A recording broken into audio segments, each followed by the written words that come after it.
Hello and welcome to this video. In this video, we'll be talking about splitting of stories, getting them down to a reasonable size so that you can work on them.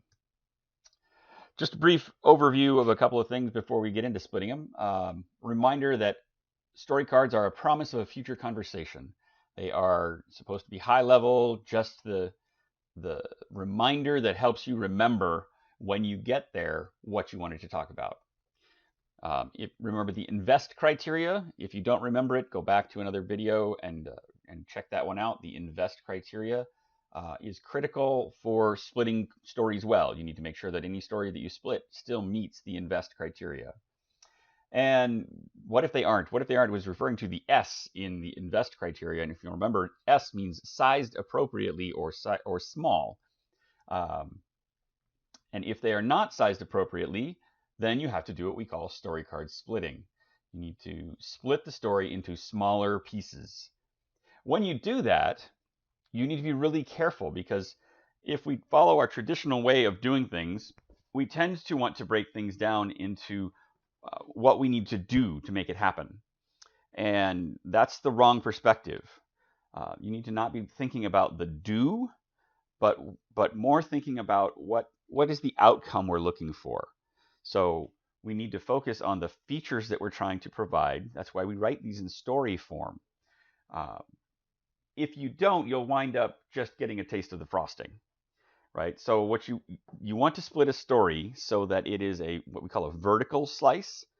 That means it slices, it has a little bit of everything. If we're talking about a piece of software, a little bit of everything from the graphic user interface all the way through every layer down to the hardware layer, even all the way through whatever it is that you are creating. You don't want to have something that is just, oh well, we'll develop the UI, the user interface, or we'll build the database.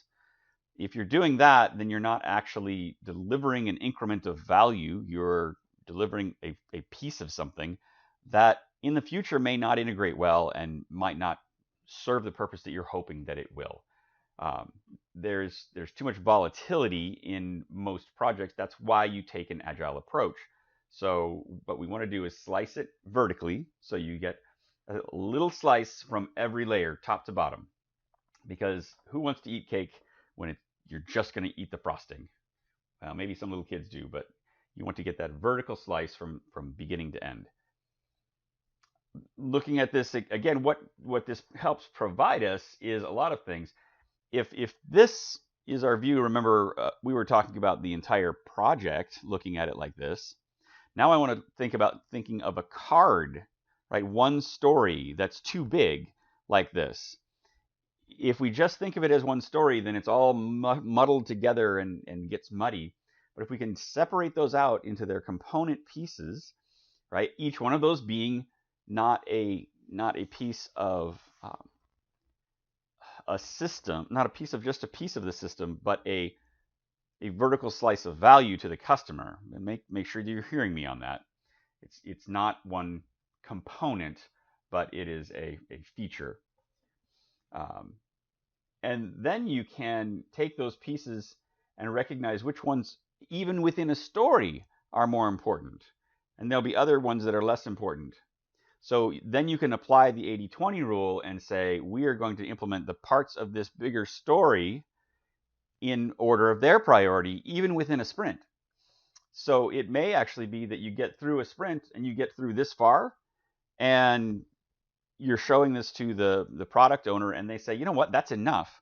The other things, let's split those off and put those back into the backlog, and we'll do them later. So this would save you a ton of work, because you've taken not only the project or the product and split it into what's most value to least value, but then you've taken the individual features and split those into what's of most value and of lesser value. So you could get rid of the blue and the gold here and just deliver that and still have delivered enough value for your customers to see it as a minimally viable product. So how do you go about doing all those splitting things?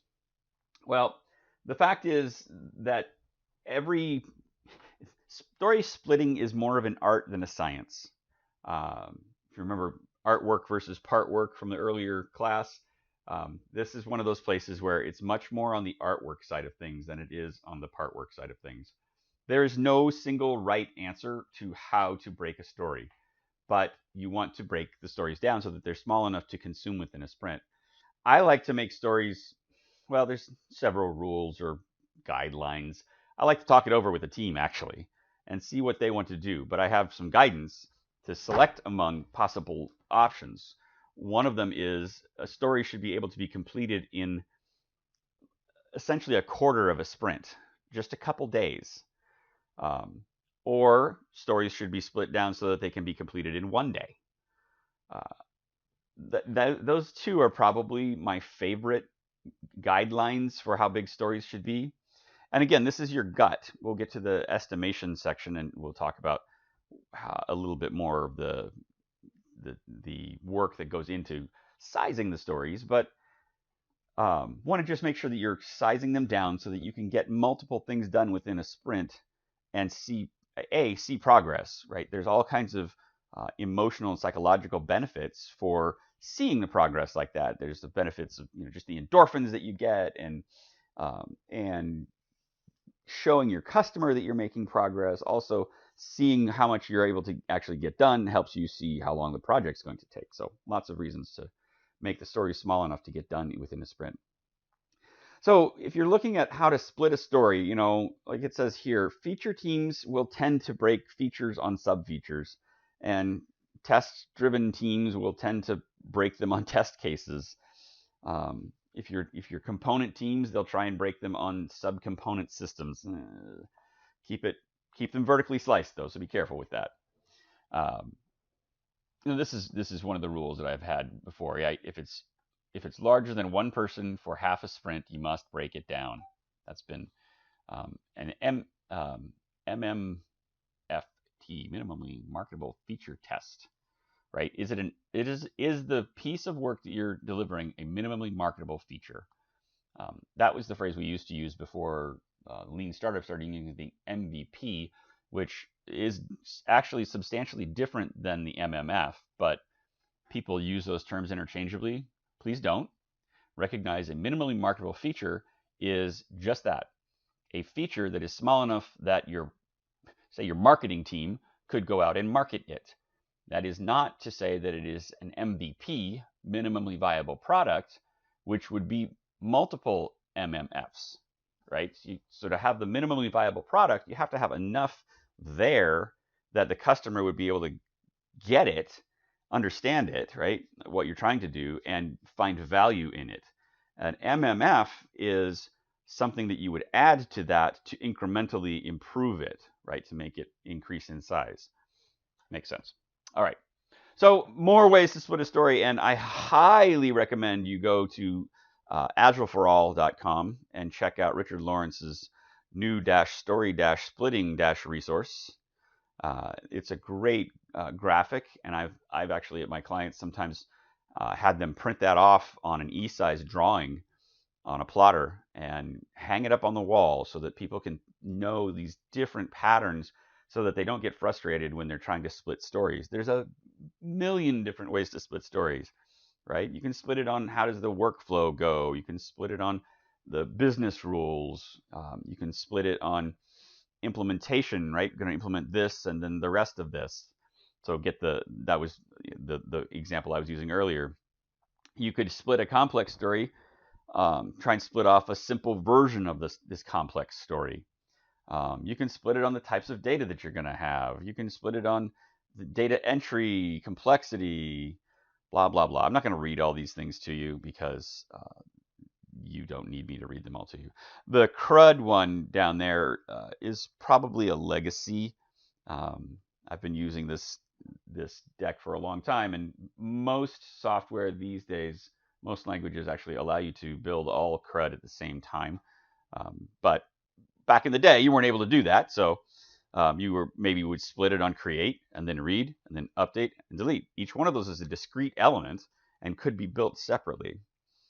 And as a last resort, create a spike. So if you're not familiar what a spike is just the word that we use to describe essentially a time-boxed R&D effort. So if you're going to, if you're looking at a story and you go, I have no idea how to split this thing, that just means you don't understand it well enough, because you can always split something. I can be 100% confident in that because I've been doing it for decades. And I've never had a story that you can't split. Sorry, it just doesn't happen.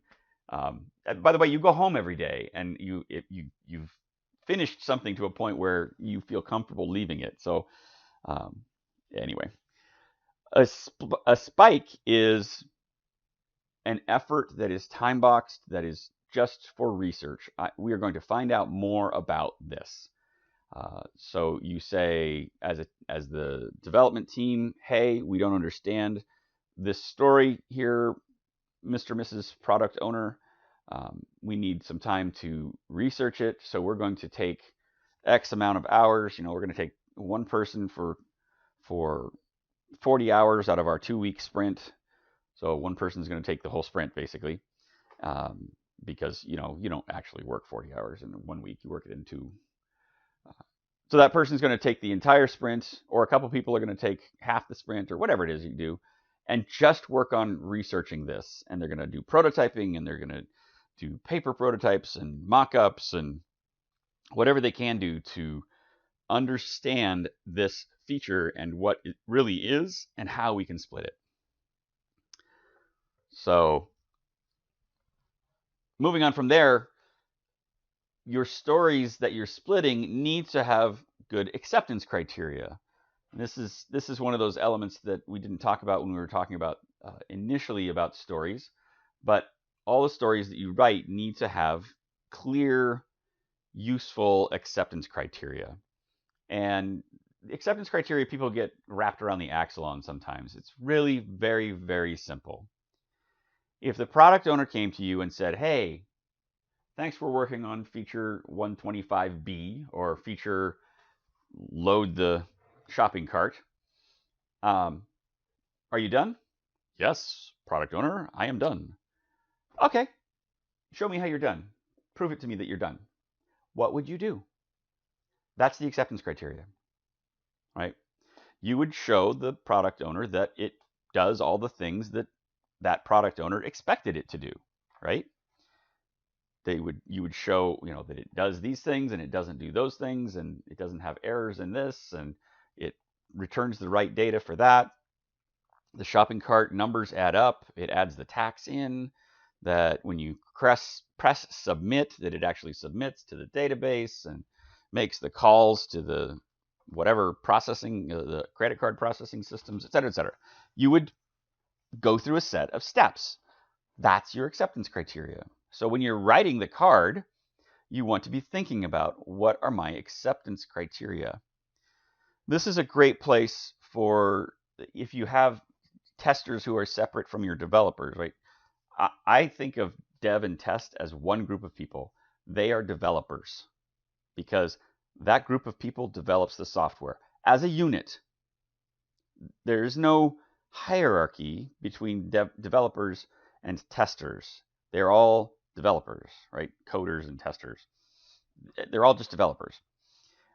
So this is a great place for testers to get involved, because they're really good often at thinking that way. What are all the possible cases, and how are we going to lay those out? And it helps move testers into an agile tester mode, which is, like it says on the bottom here, agile testers are more about defect avoidance than about defect finding. A truly successful agile tester won't really find any tests. It won't really find any defects, because they helped the development team, the coders, avoid them up front. So to wrap up the story card splitting bit, you want to split your stories so that they are vertical slices, just smaller whole elements of a feature. All right, thanks, and I'll see you in the next video.